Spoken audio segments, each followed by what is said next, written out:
Welcome again to Profiles. I'm Charley Walters here on Nantucket Community Television, Channel 18. My guest today is Thaïs Fournier. Since March of 2019, she has been the Town of Nantucket's Water Resource Specialist, working in the town's Natural Resources Department. She did a lot of things before she came to Nantucket. She's doing a lot of things here, and we're going to hear all about them in the next 30 or 40 minutes. So Thaïs, thank you for joining me today. I appreciate your coming in. The pleasure's all mine, Charley. Now, your title, as I said, is Water Resource Specialist. That could mean a lot of things. So let's begin with what that title means in your case. Sure. Well, the great thing I love about my job is that it involves a lot of different components. And we are a small team. There's 8 of us at the Natural Resources Department. And so that involves us wearing a lot of different hats. So my water resource specialist mostly involves, though, me managing our water bodies on the island. So that means monitoring and testing our harbors out in Nantucket and Nantucket, as well as our 4 great ponds and several streams on the island. In addition to the testing and monitoring, I provide solutions for maintaining and improving water quality, pollution prevention, and some sustainable development and how to keep our water quality at its best. Now, you mentioned the great ponds. Nantucket has probably dozens of ponds ranging from the size of a dining room table up to something a lot bigger. What are the great ponds? So our great ponds are, we have 4. It's Long Pond, Hummock, Myacomet, and Sacajah. And why are the non-great ponds not included in your jurisdiction? Well, to be honest, because there's one of me. No, I'm just kidding. So the town focuses on the 4 great ponds because of the jurisdiction that we hold over them. A lot of our other ponds on island, we are blessed to have many great nonprofit organizations that monitor their own ponds where their land abuts. So among your office and all the other nonprofits, would you say most of the ponds on Nantucket are being monitored one way or another? I think I would say yes. I focus specifically on those 4, so I don't want to speak for. I know we have a lot of ponds out there, but I think a lot of the ones that tend to be visited the most, and that may have some either, I'm sure you've heard about our algal blooms that we have from time to time. Those are monitored by individuals to make sure that it is safe for public and animals as well. Now, you mentioned streams. People don't associate streams with Nantucket, but if you've walked around the island enough, you will see some streams. Talk about those for a minute. Where Sure. are they, et cetera? So we have several little small ones trickled throughout the island. There's actually 2 that I focus on per se, and that's off of Pulpus Road that is near the Cranberry Bog. And we didn't always monitor these streams, but as in the past several years or so, we were concerned about potential nutrient input that was coming from, I know the Cranberry Bog is no longer in use right now, but just residual nutrients. And when it was, that was going off into Pulpus Harbor and then subsequently Nantucket Harbor.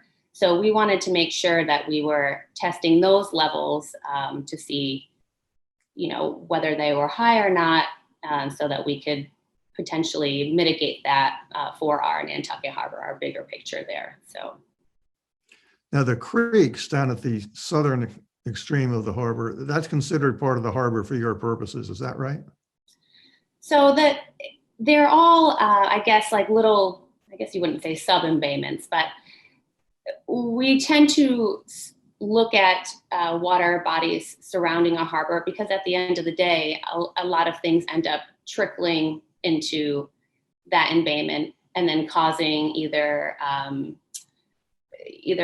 poor water quality or issues for eelgrass or algal blooms. And so we want to kind of look at the source and work our way backwards so we can mitigate that as for the future of our water. And that stems when it comes down to like human human input as well. And I'm sure we'll get into that later about our own particular input that we do to affect water quality.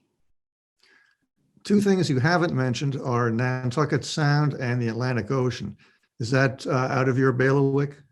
No, it's not. So, you know, and a good thing, we are 30 miles out to sea. And so we are getting lots of movement from our water outside of our harbors, which is a great thing for Nantucket and Nantucket Harbor because we do get that flushing. So our water quality for both of our harbors is actually quite good, aside from our Hither Creek out in Nantucket, which makes sense for a number of reasons. But so I don't particularly test out in that area. I just focus on our harbors.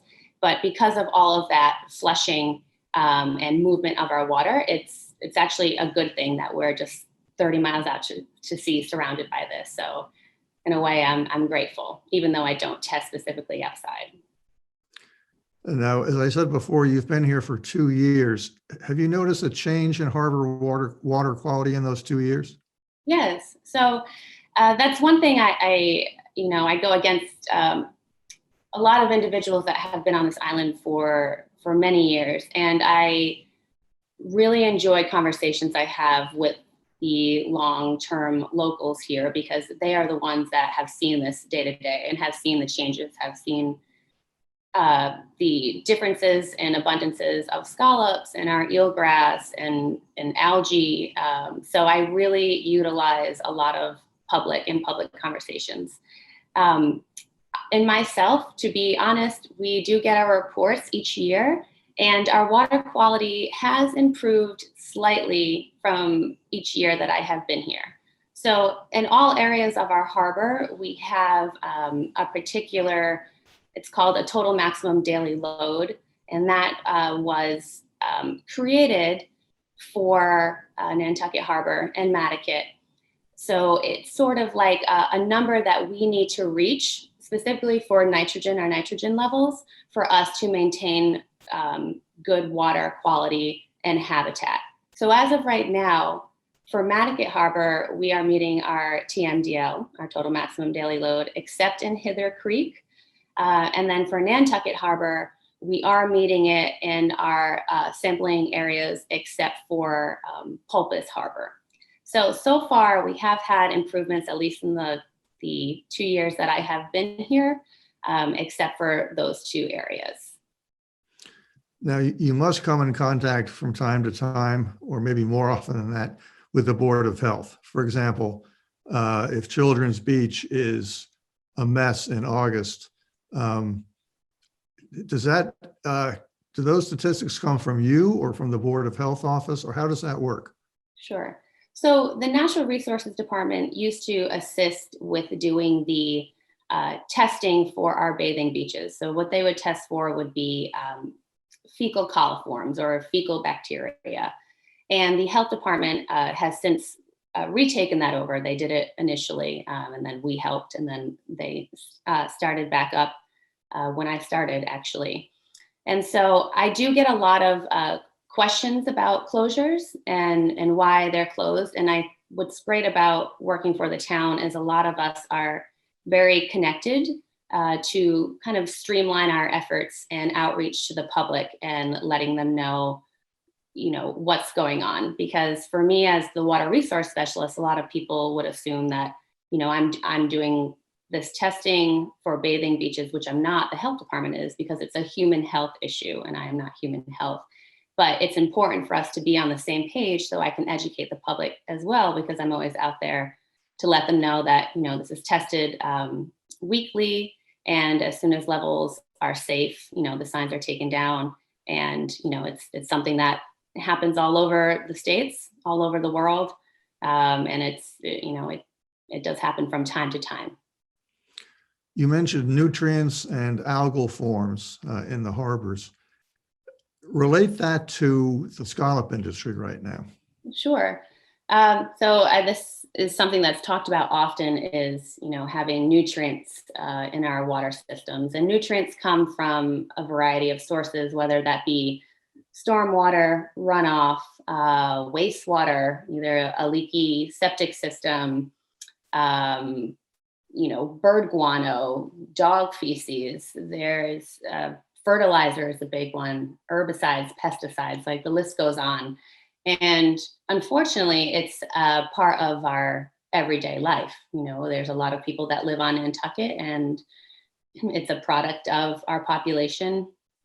But when we have an excess of these nutrients, that is when we have an issue. So from time to time, this does happen in the harbor. You would more often see them in our great ponds for algal blooms. But when you get an increase of these nutrients, like any plant, plants need nutrients to grow. So that's why you use fertilizer.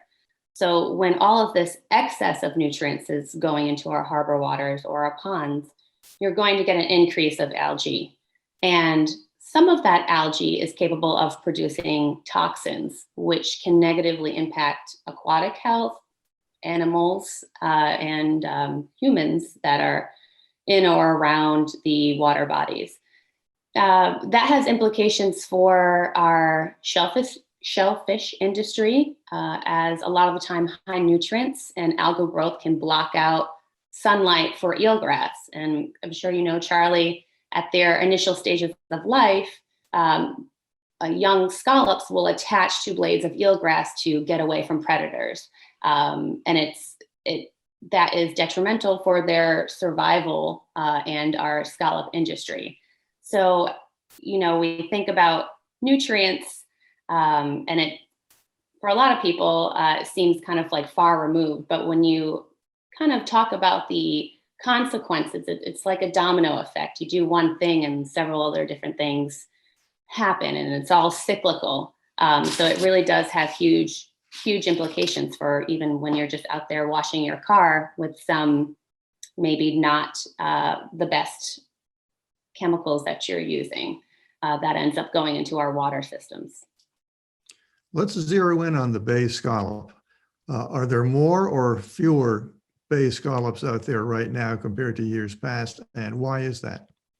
So in conversations with the shellfish biologist, Tara, she has, better versed on the abundances, but from just our personal conversations, it seems like the numbers are, kind of go up one year, go down another year, and there isn't really any clear trends. And I think each year that we have, we get a lot of concern from the public, and, the fisher people, I totally understand, they see maybe their low numbers and they automatically assume it's poor water quality, or, the shellfish population is in trouble.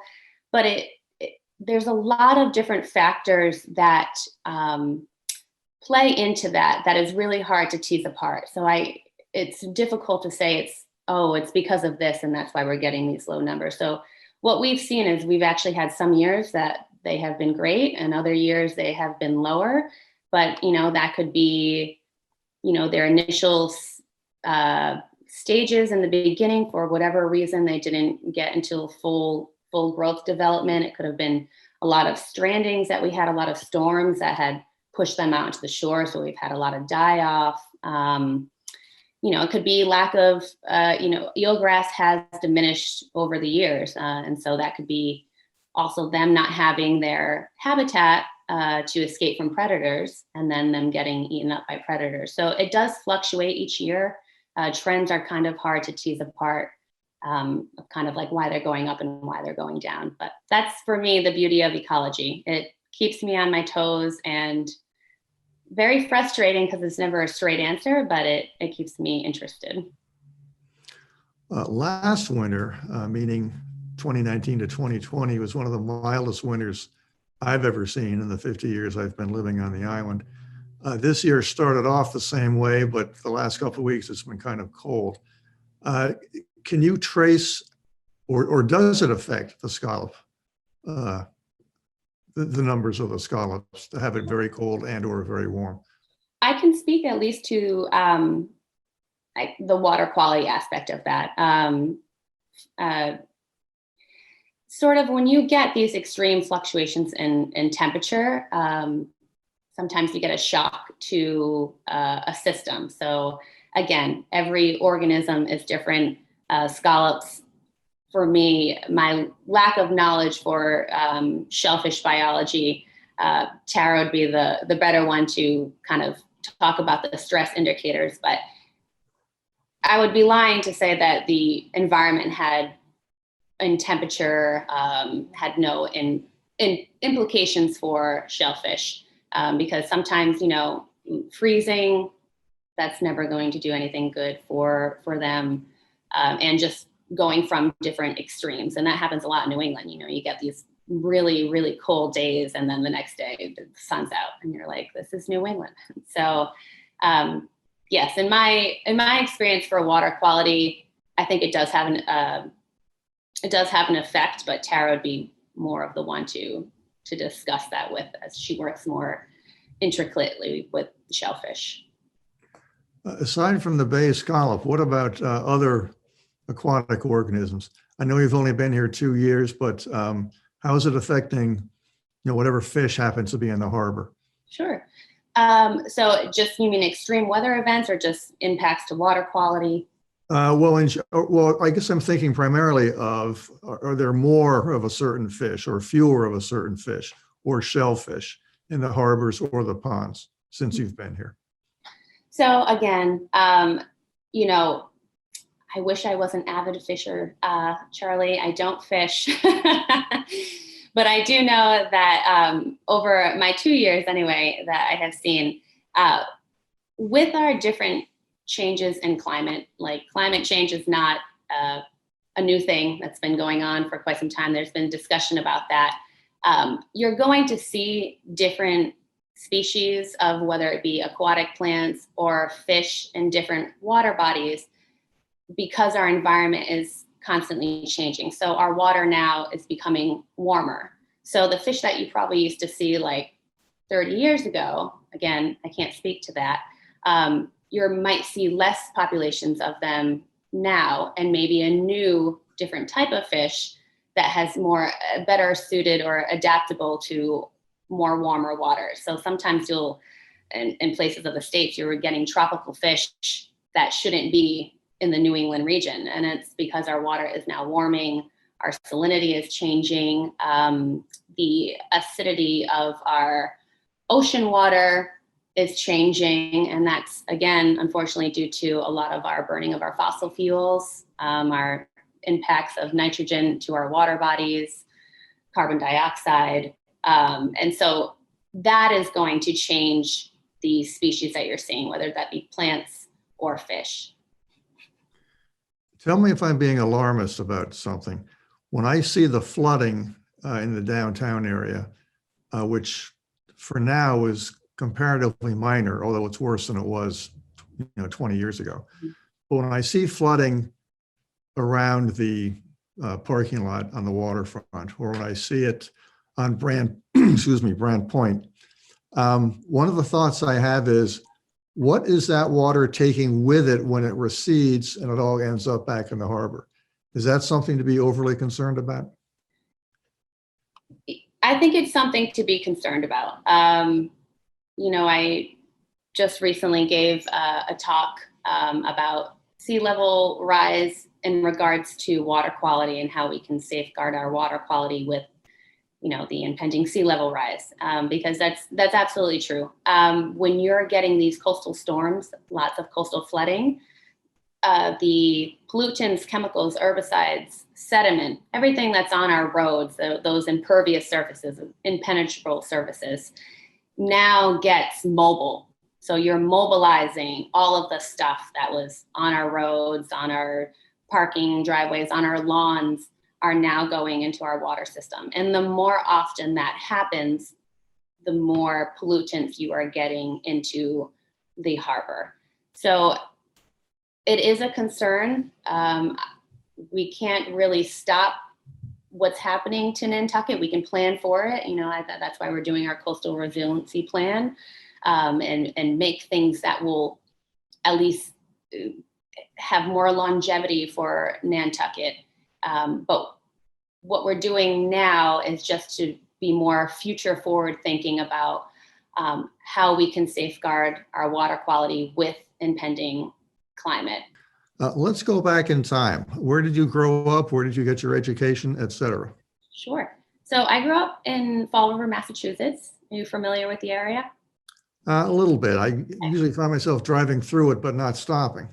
Most people do. So I grew up in Fall River, Massachusetts. And I originally, actually, when I was going to school, I wanted to go into the medical field. I always loved the ocean, always wanted to do marine science, but I also loved helping people and wanting to work in the medical system. So I went to school in New Hampshire, the University of New Hampshire, and I majored in general biology.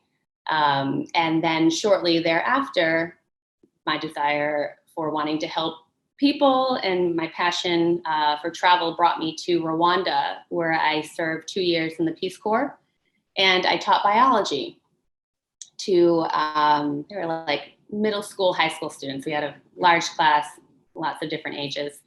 And it was there actually that it re-solidified my desire for aquatic health, aquatic science, because Rwanda is a landlocked country, but they do have a large lake. At least in my village, there was one large lake. And in the dry season, we would have to go fetch water for bathing, drinking, and whatnot. And as you can imagine, in a lot of underdeveloped countries, a water body, especially just a main one for an entire village, is used for bathing, washing their clothes, dumping a lot. It was very polluted, and also their drinking water. And me being someone who was also drinking that water, kind of reignited that fire of, aquatic science and conservation and the importance of preserving our resources, especially water. Like, water is such a huge thing for all of us. We've developed most of our land and we're now moving into the ocean. It's a huge resource for us and for providing food. And so after the Peace Corps, I went to San Diego and I got a degree in coastal ecology from the University of San Diego, and had various jobs on research vessels, either looking at groundfish or sea scallop stock assessment. I also had a little stint where I worked with fishermen and offshore wind energy farms and that dynamic. And then found myself at the Environmental Protection Agency in Washington, D.C., working more heavily on the policy side about biosolids or treated sewage sludge. And then I found myself here. So I've had quite a bit of a diverse journey. Looking over your resume, it says you also worked, I want to make sure I get this right, the Natural Estuarine Research Reserves. Yes. First of all, did I pronounce all those words correctly? You did, yeah. It's easy to just say like NER or NEAR, however, a lot of acronyms. Yes, I also did that, which was wonderful. I worked in Wells, Maine at their reserve there, as well as Great Bay in New Hampshire, because I went to school there. And that was also a beginning start to doing a lot of public outreach with water quality and ecology. And I think that desire to kind of educate others about how we're sharing this land, we're sharing this world, and what we can do to preserve it. Kind of influenced a lot of my decisions. So I ended up not going into the medical field and went into this field, and very happy that I did so. In a way, you're coming home. By the way, I didn't mean to insult Fall River a few minutes ago. No, that's okay. I live there. My point was, when you're on 195, you go through Fall River, but exactly. Thus far, I haven't, not yet. I've not stopped yet. Yes, that's true. To be fair, they have wonderful, there's some really great, like all cities. I mean, there's some great areas, and they have fantastic Portuguese food because it's a very high percentage of Portuguese people, as you know, as well as New Bedford. So great Portuguese restaurants if you want to go visit. Well, that sounds good to me. Coming from Washington and a big federal bureaucracy, now you're in Nantucket with a very small staff. You're at Brant Point. You're in a building that is up on stilts, wisely so. How much of an adjustment was that? You obviously knew New England, but still, this was a big change. Yeah. So yeah, this is full circle. Originally from Massachusetts, not from Nantucket, but happy to be back in the home state. It was drastically different, but then again, it was not. If anything, it's still a government position there. Although I was in a huge government building with floors upon floors, it was still an older building. We had our own issues and situations. And honestly, I think at the local level, I haven't worked for state, but for the local level and the federal level, it's actually really wonderful because I'm getting a more tangible experience. Like I'm out with the public. I'm having opportunities such as this with you, Charley, to discuss like passion and water quality and things I'm interested in. And at the federal level, at least for headquarters, there's a lot of EPA regions that are doing like more on the ground research. But I was, a lot of policy and regulation. So you're just in lots of meetings, doing great work. You're doing important things that are helping our guidelines that, local and state follow. However, I was looking for something that I could still utilize the field skills that I had and that I was maybe more on the ground approach. I felt a little more removed at that level, like I wasn't interacting with the people that it was affecting most. I was writing these regulations and working on those, but wasn't Was it having that. all office work at the EPA for you?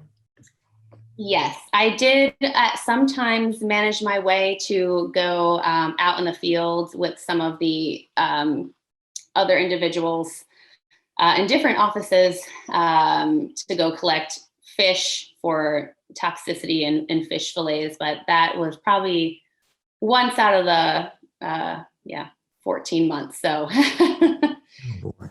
but yeah. Well, obviously, it's very different for you down here, but what percentage of your work is actually outside of the office? Sure. So in the summertime is like a huge field season time for pretty much all of us at Natural Resources Department. So I sample the harbors twice a month from June until September. I also do testing with before and after pond openings to regulate how our water quality is doing. And then in the winter time, it's mostly kind of prepping, our equipment for long-term storage. And then when it gets a little bit closer now in the springtime, I'll start ordering new things, calibrating equipment and making sure everything's in line for us to go, as well as, looking at our data, the data that we collect, kind of trying to tease out trends or reports. So it's a nice blend between office work, in the wintertime, because it's a little cold to be outside, although I do from time to time get out on a kayak in December. But the summertime is mostly when we're out. When you're taking samples, are you out in a boat or are you at the shoreline? A bit of both?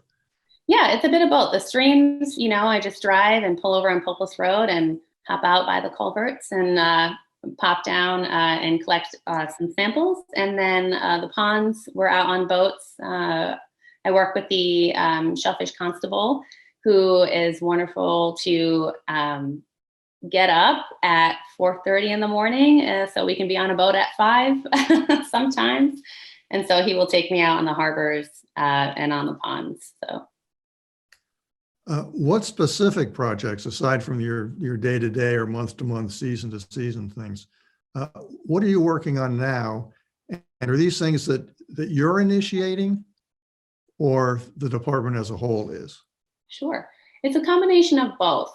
We had, I guess not officially in the past, had a harmful algal bloom monitoring program. I think different organizations were doing their own monitoring for their ponds that abut their land. And my predecessor was doing her own individual monitoring for the ponds. And so, as I'm sure you've walked around some of the ponds, you see these signs that say like algae blooms. Have you seen those, Charlie, around? Yes, I have. Yeah, Okay. several of them. So when I had come on, we had quite a bit of concerned citizens, and I completely understand for all of these like toxic algae signs that we had around the area.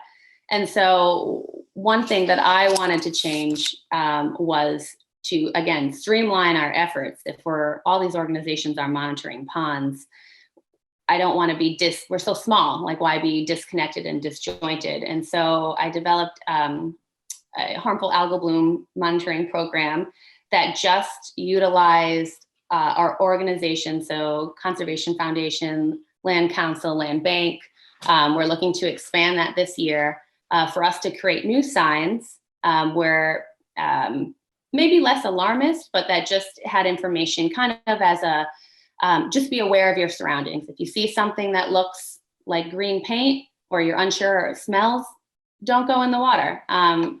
We have a little scan code on these signs now that you can hold up your phone, scan it, and then you can report a bloom if you think it's a bloom, and then that email gets sent to myself. There's also a website that gives more information about these blooms, and so people aren't just alarmed by seeing a sign that says toxic algae. There's more information now that people can go get to. They can submit a bloom, and then I will go out personally myself and sample and collect. And if there is ever any high levels, and there hasn't been, looking at the data over the past 10 years, that have ever been for concern, to actually shut down the pond or close the pond to public use. So that actually gives me hope for the future, that we haven't had that in the past, and it doesn't look like, if we continue what we're doing, that's not going to be an issue for us in the future. So that is one program that is ongoing, and who knows, hoping in the future we can get the citizens involved, because they have been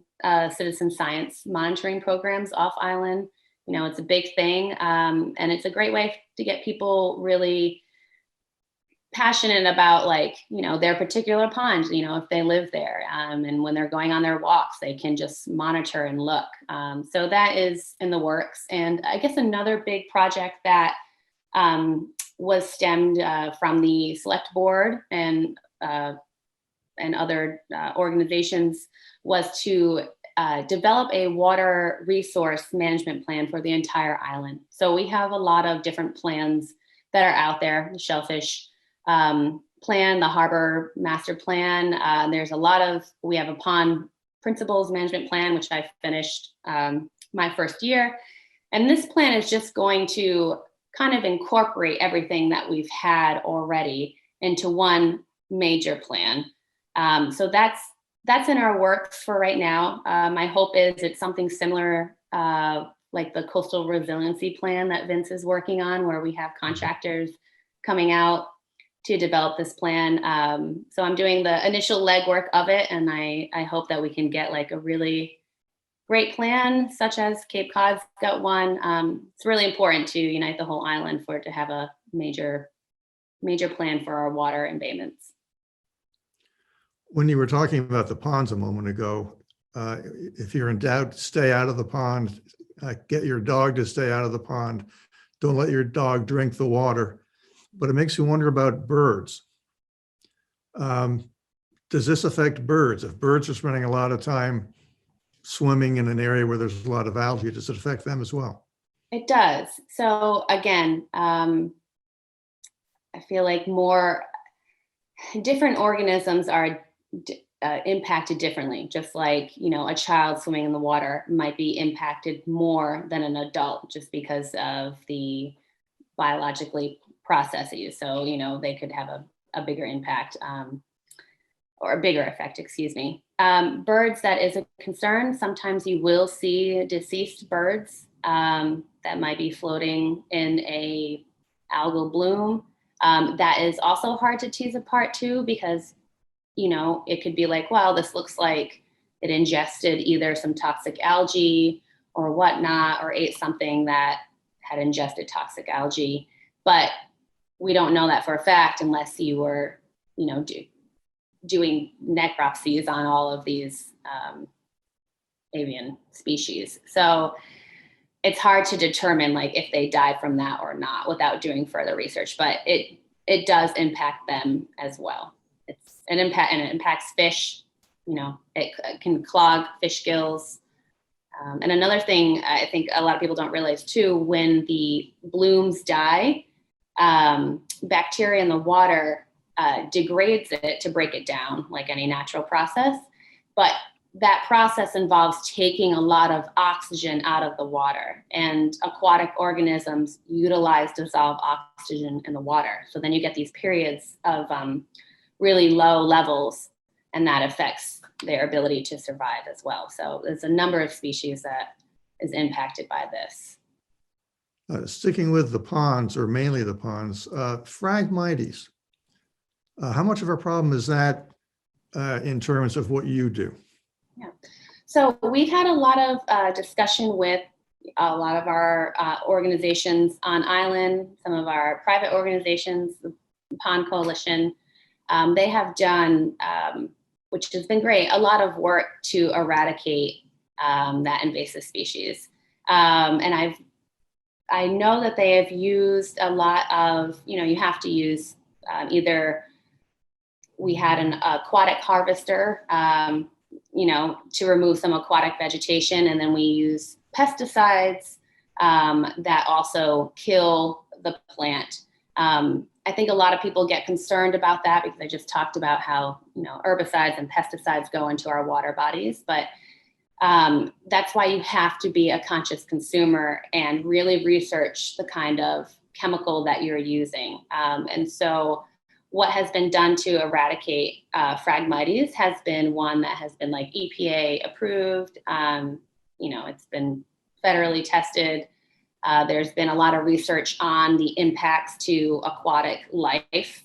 And it's all been, gone through its guidelines that it has to go through to be safe for use. So I haven't particularly been out doing the eradication myself, but just have had meetings with individuals about what they were doing in and around the ponds. This may be out of your realm, but I've got to ask it anyway. Can Phragmites be harvested for any use? I think so. I don't see why not. The great thing about when you're, taking out a plant, you're taking out those, I guess, because any organic matter has nutrients. So you're taking out those nutrients, and then I guess you could reuse it as a fertilizer. So you're not adding extra, nutrients into the system because you're removing it and then using it somewhere else.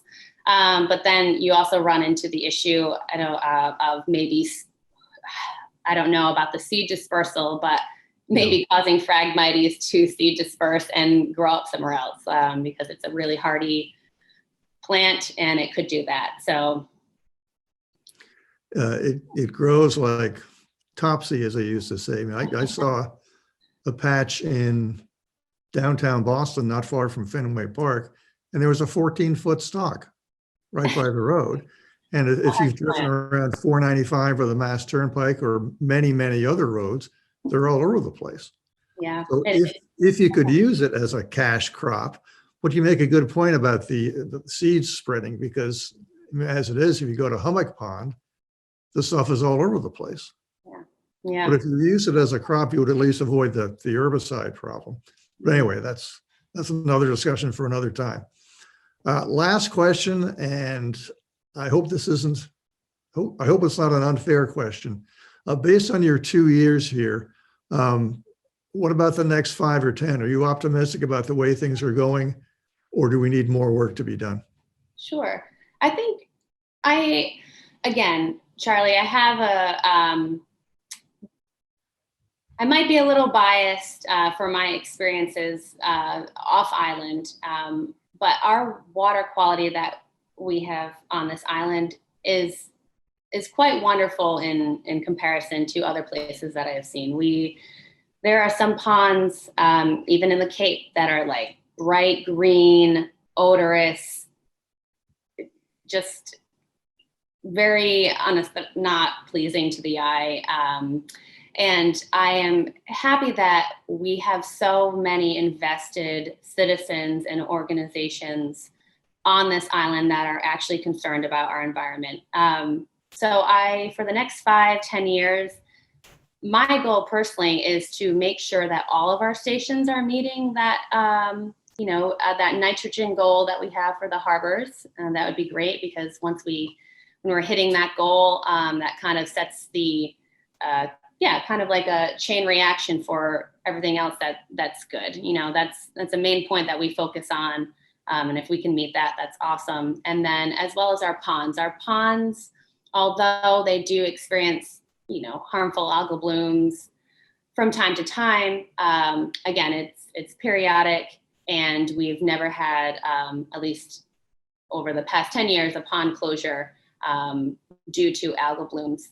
But my hope is to just get those into really great swimming condition, because I always hear a lot of people talk about, 30 years ago, they'd be swimming in Maya Comet. It was great. They really utilized the pond. And, from the talk that I've heard now, I have individuals that say they won't even fish out of it, or they won't even go in it. And so I want our water bodies to be used, recreationally as well. It's a huge reason why a lot of people come to Nantucket. Our beauty is it's up there. It's very beautiful ecosystem, and I'd like to keep it that way for future generations. So that's my hope. Well, it's a great note to end on. Thaïs Fournier, thank you very much for coming on the program. This has been interesting, informative, and much more. Thank you. Thank you, Charlie. For Profiles on Nantucket Community Television, I'm Charley Walters. Thank you for watching, and please join me again.